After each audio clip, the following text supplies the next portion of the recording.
going to talk about the pitch deck, what to include in the pitch deck, what not to include. Then after that, we'll see how energized we still are. Then we'll talk about body language, just public speaking in general. All right, so let's start there. You know, I like to recommend minimum number of slides in the pitch deck. Like I said, what I've seen in my time, even till date, when I ask people for pitch decks, you know, I see interesting things. You know, you will see someone send you 1 pager or 2 pages, or you see someone send you 40 pages, you know, of a pitch deck. Then I'm like, you have about 3 minutes to pitch your idea, and you have 40 slides. Like, what? In what world do you think you're going to cover everything, right? So then the question is, what is sort of the ideal number of slides to have for a pitch deck? My recommendation is 10 to 12. You know, 10 being ideal, but if you have to push it, let's go for 12, right? But not more than 12. Because everything else that you want to add, you can say it. If you want to add the slides, it's maybe because, you know, you want to have more words on your slides. As we will see now, the idea with a great pitch deck is have the least amount of writings and the most amount of graphics. There's a, if you anybody know Guy Kawasaki? Yeah, you've heard of Guy Kawasaki? Guy Kawasaki was Apple evangelist during the time of Steve Jobs, and usually he talks about, you know, his top 10, presentation tips, and he would say, look at Steve Jobs, for instance. Steve Jobs, and look at Steve Jobs indeed, his pitch deck, his slide, it used to be massive graphic, maybe 1 word, or 2 words maximum. That is almost no word, sometimes no word at all, just a graphic. Why this is important, we will see it when I talk about, you know, the power of storytelling as a means of engaging the audience. Us as human beings, our brains are wired in, you know, consuming information in story structures and story terms. Meaning that our brains, there's a thing called the neural story net. Okay, so Google it.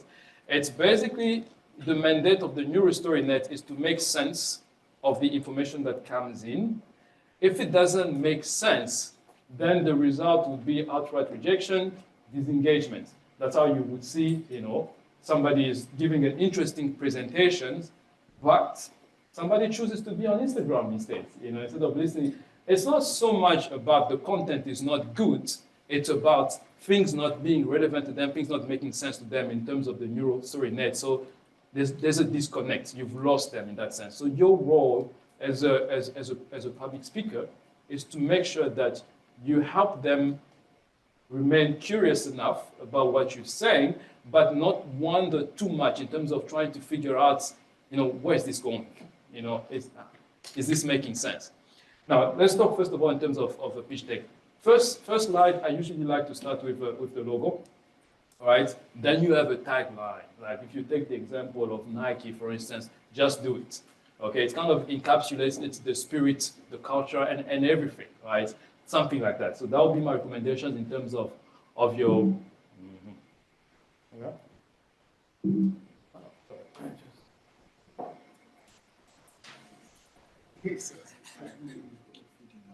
Cool.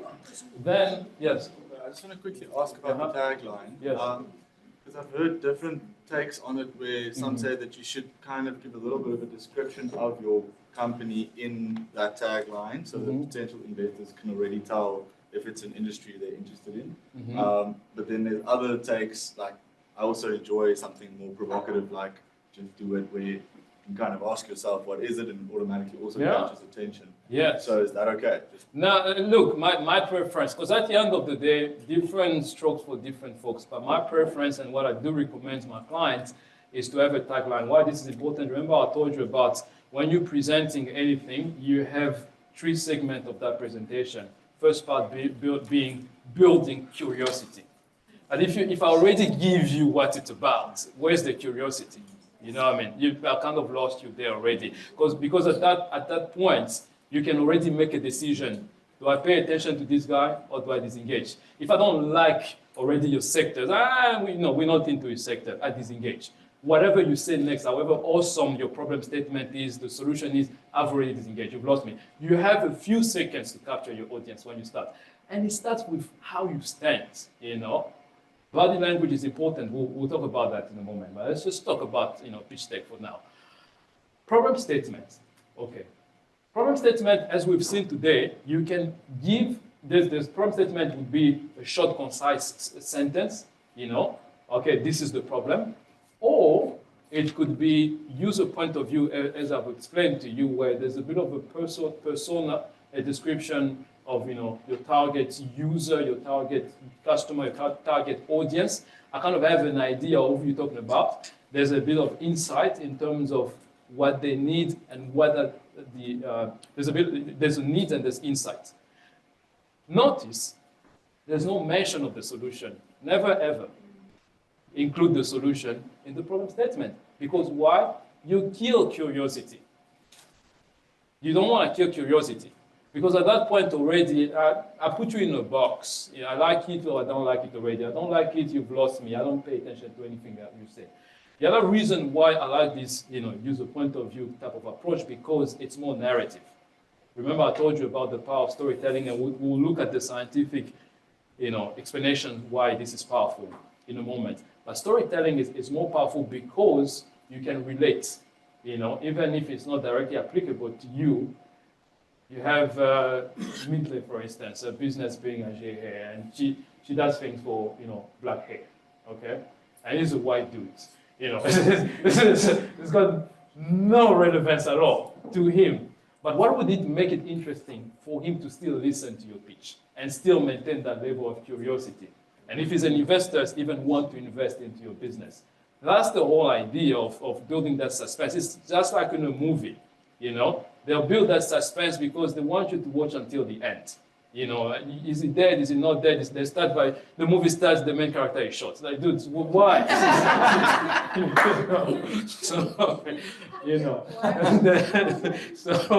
Okay, enough about problem statement. But one last thing I want to say about problem statement is, I'll just repeat something that I said earlier on. You want to magnify the problem.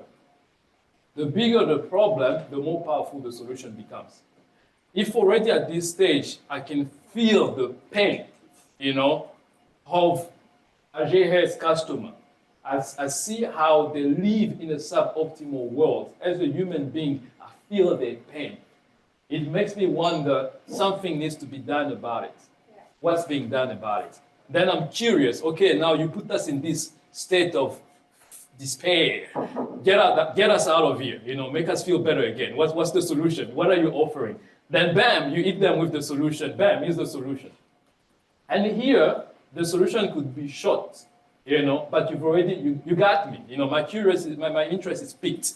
Okay, the problem is big. And the solution must make sense. If you introduce a character in your problem statement, like most of you did in the user point of view exercise, there's Precious here, there's Boer, Johan, or Jan, I don't remember that guy's name, over there. Now be consistent with that character. The problem is that somebody would introduce the character in the problem statement, I feel the pain, then you give me a solution, that character is gone. You don't talk about him anymore. And I'm like, what just happened to that guy? Like, how are we solving this problem? How are we taking him out of that suboptimal world into an optimal world? So the solution must make sense, to the problem that you're solving. Show me the optimal world now. In a better world, in an optimal world, how is this guy's life? And that's what you're trying to do. And that's what we're trying to do. And how I like to tie it directly with, the market, it is like there are, in the Western Cape alone, 1 million Boer Janse. 1 million of them, Because then you remain consistent with that character. There are 1 million, people are precious in the township that are going through what she's going through. Why did you name the character after yourself, by the way? Anyway, let's not get into that. So then it is relevant in the sense that this is not an isolated case. It's not just one person. The market analysis shows that there are a lot more people that can relate to this. And then break it down for me. Realistically, with the team of 3 that you have, how much of that market can you capture? That, or how much of that market are you willing to pursue? That is what is known as serviceable available market. This is the market that you're willing to pursue. I'll get to you in a minute. Of the market that you're willing to pursue, how much of it realistically can you capture at this current time with your resources, the team that you have? That is what is known as serviceable, obtainable market. The total available market is, self-explanatory. It's the total available market, of this type of problem that you're trying to solve. Yes. So with the serviceable obtainable market, Yeah. Because our product is not yet developed, we also approached it from a projections point of view. Correct. Where we looked at our marketing budget Yeah. and the available market in the area. But the question we just had is almost what time period do you set it in? Because we then said, okay, let's express it in over a year. What is our goal to obtain within the first year after we actually then launched our product? Is that a good way of looking at it, or is there a standard time period? Or? Remember, I wouldn't necessarily include a timestamp here, and I'll tell you why. Because when we're talking about market size, it's usually in terms of monetary value, right? It's in terms of, and I'll tell you how it's actually calculated. So you look at on a yearly basis, right? Say you have a subscription model, all right? The number of people that are in this market, potential customers, let's say there's 1 million of them, okay? 1 million of them, your business model is a subscription business model. Monthly people have to pay, let's say, 1 rand, okay? So then your market size for your SAM would be, you're targeting for this target market, there's 1 million, potential customers, potential users in this region. If we manage to capture all of them, so that's 1 million paying 1 rand, on a monthly basis times 12. So your market size becomes 12 million there. So what you would say is, this is the market size, is 12 million, right? It's not necessarily that's why I'm saying like there's no need to add a timestamp to it in terms of when. It's in terms of whenever you capture that market, this is the value of that market. Because I was just, I thought the sum reaches up to your SAM as you are able to reach more people with a bigger marketing budget or more products or whatever. Yeah. Because in our case, if we're looking at having users for an app, let's say something like Instagram, for example, their total available market, according to us, is all people with smartphones and that have internet access. Yes. And then of those, how many are actually available to us with our app? And then the sum that's why we were tricky with that, because we're also launching in phases and then rolling internationally. So it's kind of difficult to say. Keywords there. You actually said it yourself, phases, right? You're launching in phases. I would go even further in saying that finding a niche market for your song, okay? Rather think of it in terms of market and not in terms of timeline. So if you think of it in terms of market, you say, yeah, of course, because, and especially with software as a service, highly scalable, right? People can use it all over the world, and so you can't, you can easily say to me, okay, total addressable market is the whole world, okay? Who am I to contest that? But your niche market is that with your team and your resources, you are pursuing only Stellenbosch within the Western Cape. So your marketing is going to be directed to Stellenbosch. All your effort will be directed to Stellenbosch. This does not mean that it excludes other people. Other people can still use your product, even from markets that you're not directly targeting. But the one that you're targeting and realistically you can capture with your team and resources, that's how I would work out the sum. Okay, yeah, because that's just the tricky part, because we were like in the start with a low budget, we won't be able to capture a lot of people. But as that rapidly grows, the funding as well, you can start to reach more. So we should just rather look at it as a target market. Target market. Okay. Yes, like rather look at it from a target market point of view, like a niche market. Okay, we're gonna focus all our energy on this town, on this campus. Whatever that is, it doesn't mean that while you're doing that, other people can't come. They can still come, but you're focusing your energy on this. That's the idea. Yeah. Okay. Yes, ma'am. What if you have more than one sort of target market? So, how do I then portray that? Because not only is my target market SMEs and startups, but it's also venture capitals, incubators, and accelerators. So then do I have different slides on one for SMEs, one for incubators, one for... Yeah, that's a good question. But first thing there for me would be, why are you chasing multiple markets at the same time? You know, that would be for me, I would advise against that. You know, if because it's a B2B model, B2C is way too risky and my lifeline is not a lot. So if a startup is my actual target market, I want to go to the person that's paying for the startup. Why would the startups don't have money, right? Okay. So I want to go to the incubator and accelerator that houses a specific amount of startups per year. Yes. So that's why it all turns. It's all the same because they're all going to be utilizing the same dashboard. Okay. And are using the same dashboard, but it's just different ways to get to the startup.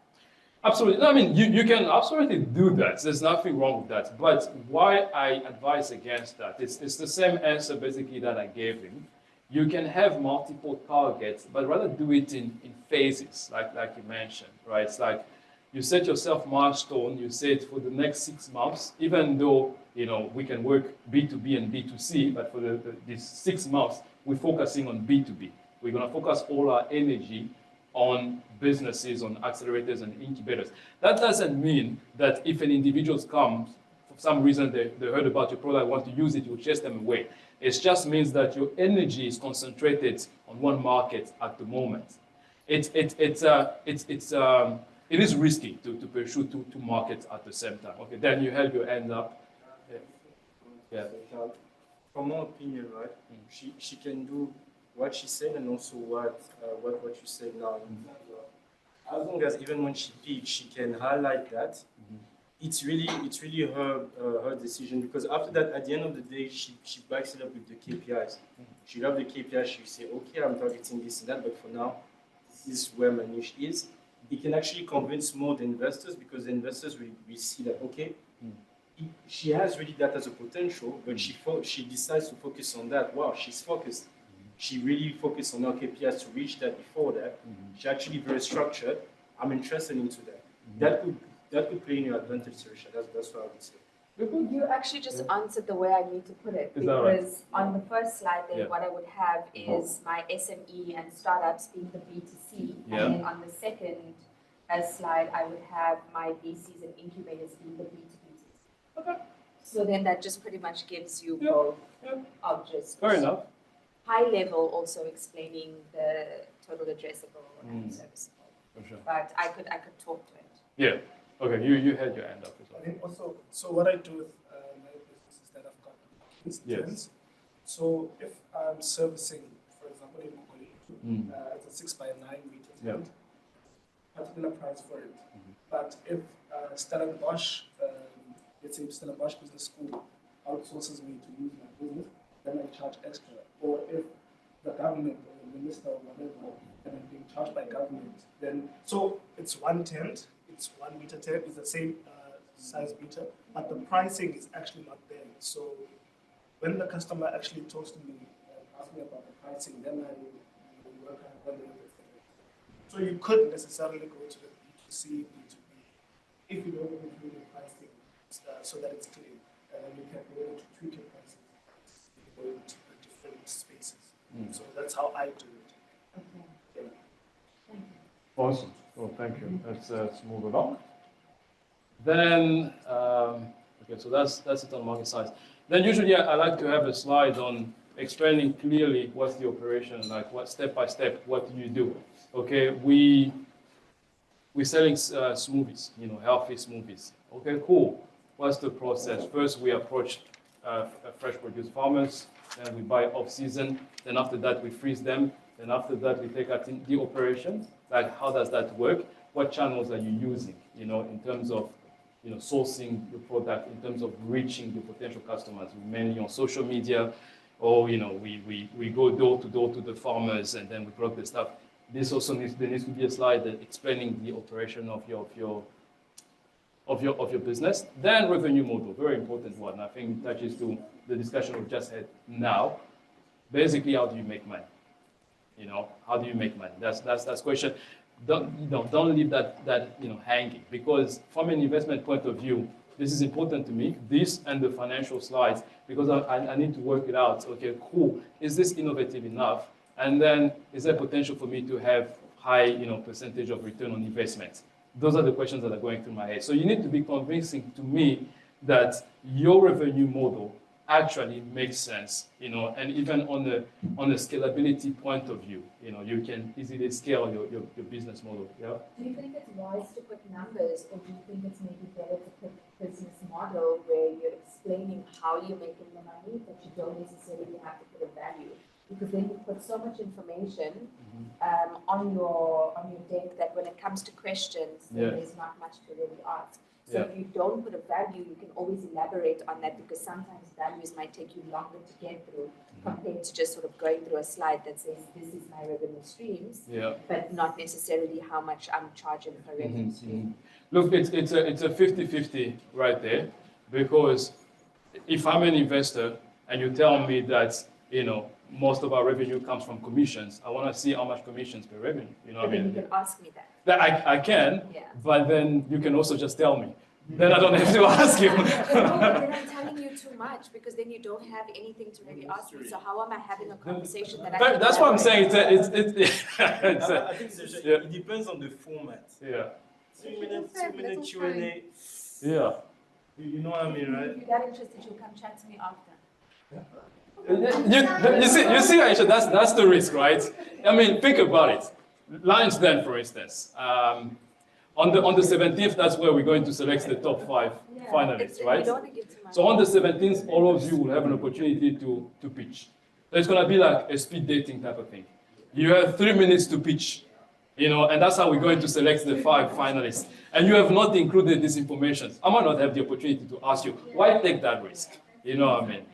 But if you know already in advance that there's going to be a 5-minute Q&A session, they might ask or they might not ask. So I've seen it in the past where people have a really good business model, but just because somebody thought that this is not profitable because they didn't see the numbers, they didn't even bother to ask.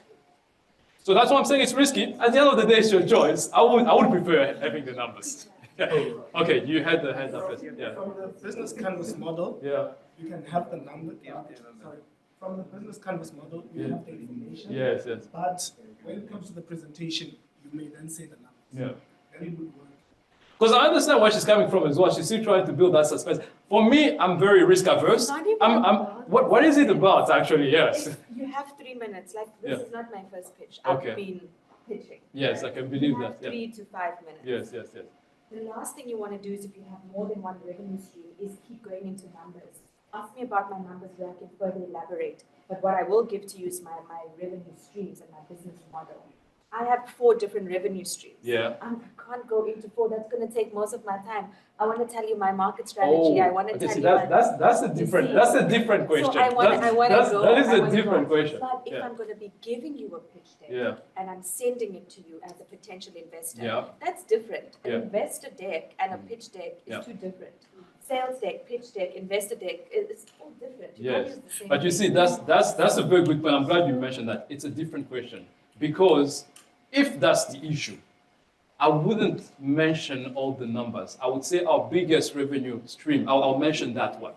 Then I can read. We can see the other income stream. But I'll make sure that I highlight our biggest income stream. That one I'll mention. But I don't have to mention everything else. Yes. Okay. Cool. That's moving along. This is getting interesting. Then financials. Ideally, this is how I like to see financials. Like I said to you, investors also like to see, on a 5-year projection, but the minimum is 3 years. Show me what your business is going to look like for the next 3 years. Or, like, since its inception up until now, say you've been running for 5 years, okay? From year 1 at least up until now, what's that been looking like? And what I'm interested in saying is that what was the total revenue in year 1? And then how much did you spend on CapEx, as we discussed that earlier on? How much did you spend on OpEx?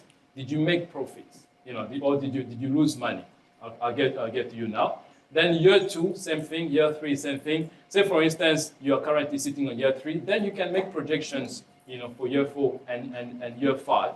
Then, to be, maybe fancy and stand out of the crowds, yeah, includes that growth rates that we discussed earlier on. In this instance, it will be a year-to-year growth rate. And then that compound or that average burn rate, what it is, that profit margin, what it is. Yeah. And what I want to say here is that be honest. Because this is where people go crazy. They'll put very attractive numbers there, But make no mistake, investors, they know, especially when we get to projections, that you're making these numbers up. So just be as honest as you can be, that will be my recommendation there. Yes, sir. You have to hand up. Yeah, I'm just thinking maybe the fact that it's 5 years, maybe my question is not that relevant, but if you, for like something like an app, your revenue in the longer term might be nothing compared to the capex and the opex. Yeah. Yes, well, the expenses. Okay. So in terms of showing the potential of the company, if you have almost based on the SAM or the SOM, you have a rough calculation to say within a short period of time you'd be able to generate this amount annually. But you have a financial breakdown like this that is attached on your ask page, where you just just to justify why you want that amount of money and where it's going to and how long it's going to take for you to break even and that. Yeah, no, of course, I will get to that. On the big ask, you can't just tell me that, I need $100,000 and that's it. Just give me that money. Yeah, it makes sense for you to break it down for me. 10% of that will go to R&D, 20% of that will go to marketing, and the rest will go to, whatever other needs that you might have. So yeah, so on the big ask, you need to have that. Here, I want to see the viability of your business, basically. Or at least the potential thereof, if you haven't made any revenue yet. And best believe there will be questions on this. Now, as investors like numbers, and because this helps them also work out, okay, what's going to be my return on investments, percentage and whatnot. All right, let's move along. Then there's competition. So in terms of competition, everybody knows how to do a SWOT analysis. Also, I'll talk about it in the marketing presentation. But basically, what I like to see is that you list a number of companies there, so there'll probably be your company there as well, and then your competitors. And then you list a number of features that are like key to the business, to core to running your business. And then basically this should highlight why, or what other people are currently doing and why you think that you're going to be better than them, or you are currently better than them. At this point, again, I like encouraging honesty, because usually everybody say that we are better than everybody, especially if you use that quadrant in representations, you have to go for quadrant. It's always top right corner there. That's where our business is sitting. You're laughing because that's probably what all of you have done. But like, how realistic is that? There are massive companies that have been running for years. Surely they have more money than you, they have more resources than you. There could be stuff that is doing better than you. You can't just be better than everybody with the resources that you have. You know what I mean? But what you can do is that maybe this one is doing something better than us now, but with our innovative model, in 2 years' time, after 6 months, we are definitely gonna, disrupt the market. That's when we think we're gonna be better than them. That's for me. It's actually, it shows me that you're down to earth and you're in touch with reality. Instead of just telling me that we are up there, we're the best. Okay. Yeah. Did someone have their hand up? Yes. Just regarding this slide, how much information should we put on our competitors? Not a lot. And don't even mention the names when you're pitching. You're not here to advertise them. Use like a scale shows how competitive they are. You can use it. No, it's fine. You can put the names there. You can even put their logos there. But you're not here to advertise them. Only talk about your business. Remember, you have about 3 minutes to pitch. And usually I see people say that, okay, our first competitor is Capitec Bank. What they're doing is ABC and D, and what they're doing, second competitor is FNB. Why are you advertising other businesses? It's your time to shine. You know what I mean? Like, use this time to talk about your business. How business differentiates itself from the current competition based on A, B, C, and D. You're still talking about competition, but the highlight is still on your business. You see what I mean? Yeah. So that's my recommendation there. Then team, very important, you know, very, very important, because then, yeah, I mean, somebody said this, yeah, okay, investors invest in teams. Yeah, they do, but they actually invest in how viable your business is, you know. But teams is important. Teams is important because, but then how you present your team. Don't out here now starting mentioning names, all right? This is Hein de Venage, you know, he has a degree in like, you know, civil engineering. He has, you know, 10 years experience in, you know, building successful startups. He's been in industry for 25 years. That's like 30 seconds already on just one person. Then you have 4 team members. So you easily spend 2 minutes on just him. You have 3 minutes to pitch. So how do you talk about your team? Your name is there. Your position in the company is there. You can put qualification is there. But nobody's going to remember your name. You know what I mean? Like there's too many of you pitching that day. Why would you waste time, you know, mentioning names? We have a team of 3 people. We have a team of 4 people. Our expertise splits between software development, market analysis, and sales. That's our strong point. You know.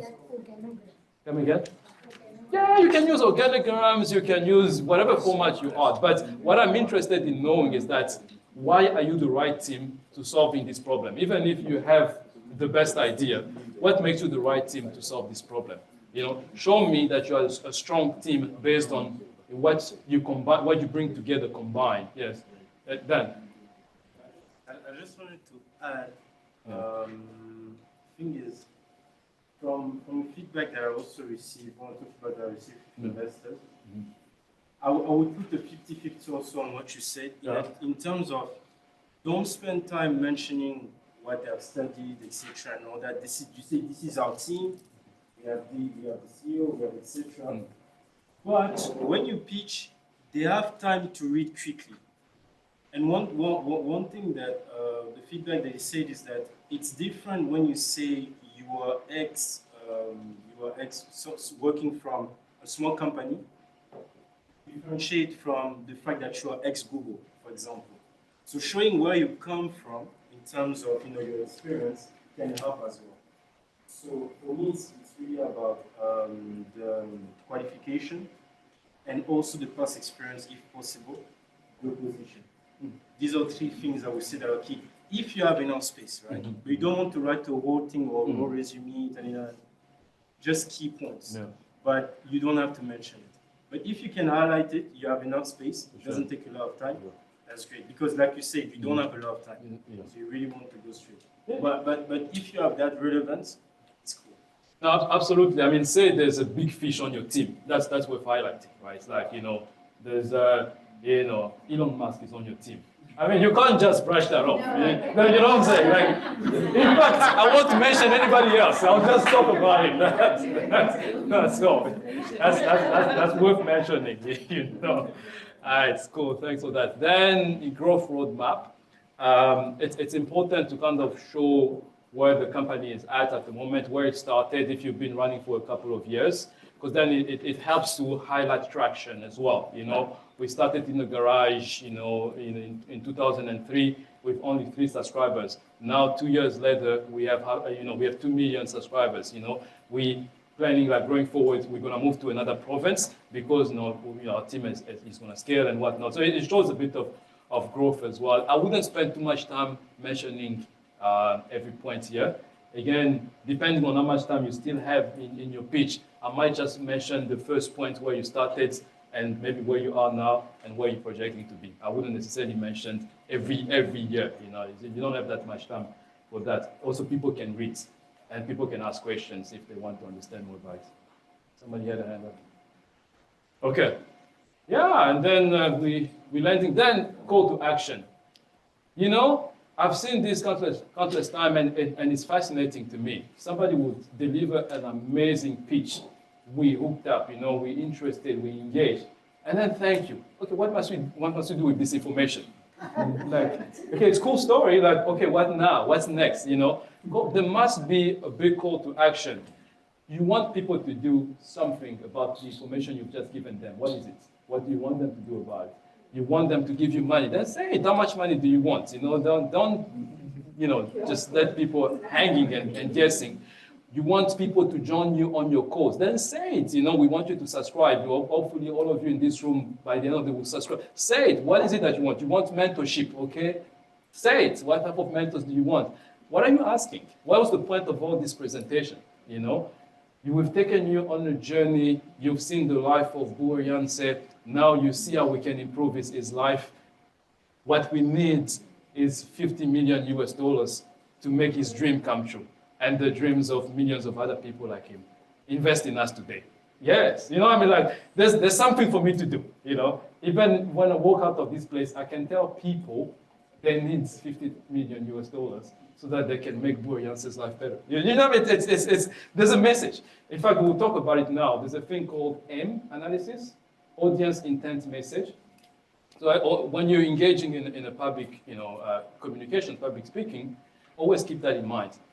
Number one, what's my audience? Who's my audience? Okay. Number two, what's the intent? The intent is something like this. What's the call to action? What do you want them to do with the information you're giving them? Number three, if there's one message that people must carry with them as they walk out of this presentation, what is it? As Dan mentioned, you're pitching to investors. That investor you're pitching to is your primary investor. He has to report to a committee, right? The IC committee, investor committee. Now, your success depends on how well he's going to report your story, your business. So if he brings the wrong message there, you're already disqualified. So what message do you want him to bring back to the investors committee? That's important. If you forget everything that I've said, what is the message that I want you to really take home? That's important. So it must be clear to you. It must be clear in your presentations. It's just one message. It's like when you're reading a book. There might be a lot of information about that book, but it's just one message. You know what I mean?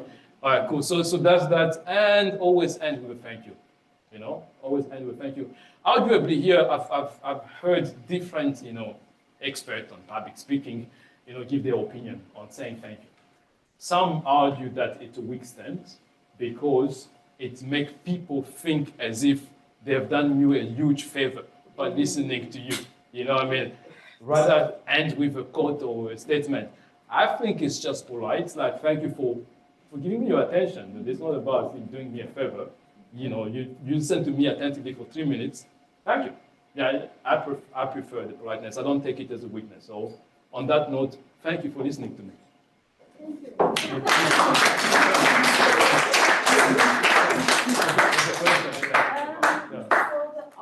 Do you think that should be second last slide, or do you think it's maybe placed after for business model?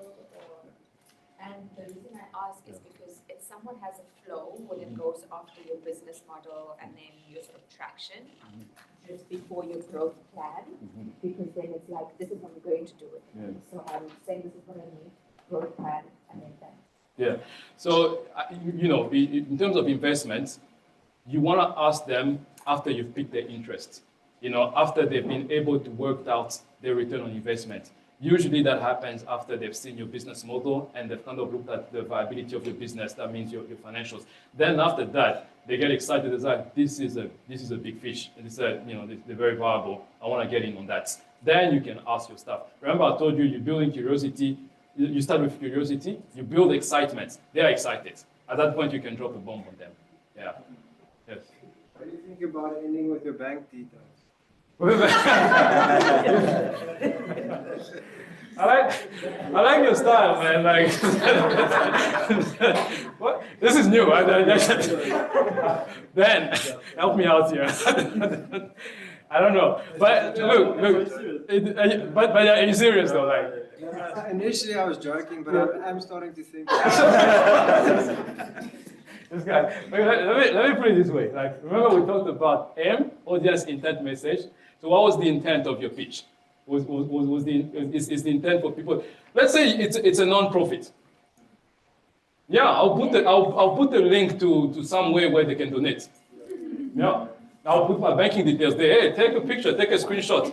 Heck, I'll email it to you. I'll make it easier for you. Whatever the intent is. Yeah. Yes.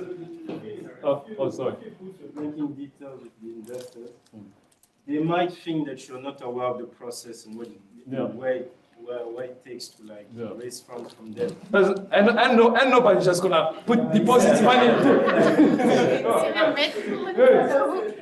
If you met such people, you need to plug me. The thing is, whatever dollar come out of their bank account must be reported. Yeah. So even if they wanted to, they wouldn't do it. They wouldn't do it. There's a question. There's a question here. It's just here. I just want to find out what happened.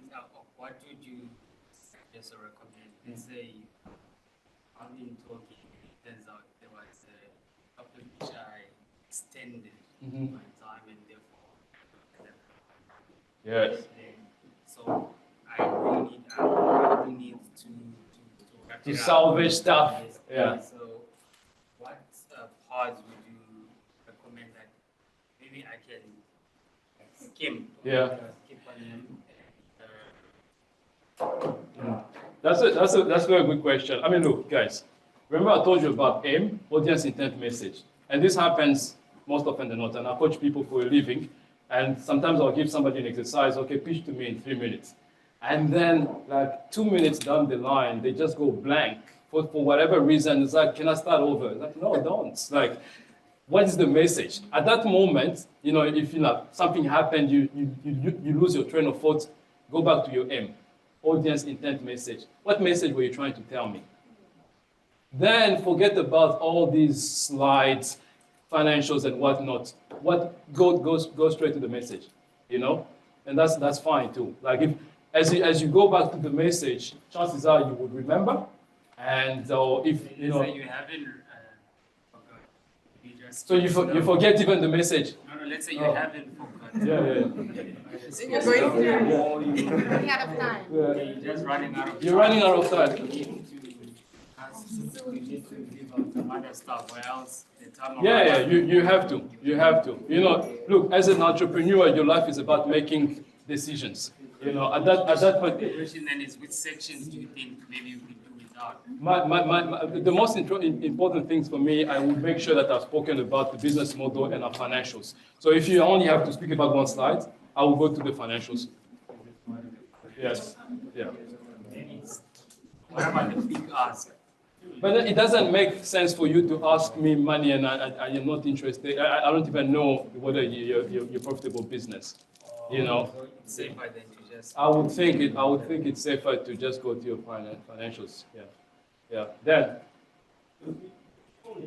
But elevator pitch is very vital because sometimes you get technical glitch. I've seen it. As you're on stage, your slide, something happened. But that's why, I think you remember that. So that's why you want to have really your elevator pitch on track. They wake you up 3 a.m. in the morning, you are able to pitch 1-2 minutes the core thing of your business. Yeah. That can save your life big time. That's risk mitigation. That's what I would say. So really know the main metrics of your business. If you have the slide, then go deeper. That's all. Just to say, will we receive any feedback from the pitches? Oh, your pitch decks. Yeah. Oh. Oh, well, maybe I'll quickly close us off. with Yes. info. Then Neil will help us with that. So we've got load shedding at 6. Okay, so we actually done. Okay. So the floor is yours. So, yeah, well done to all of you. Yeah.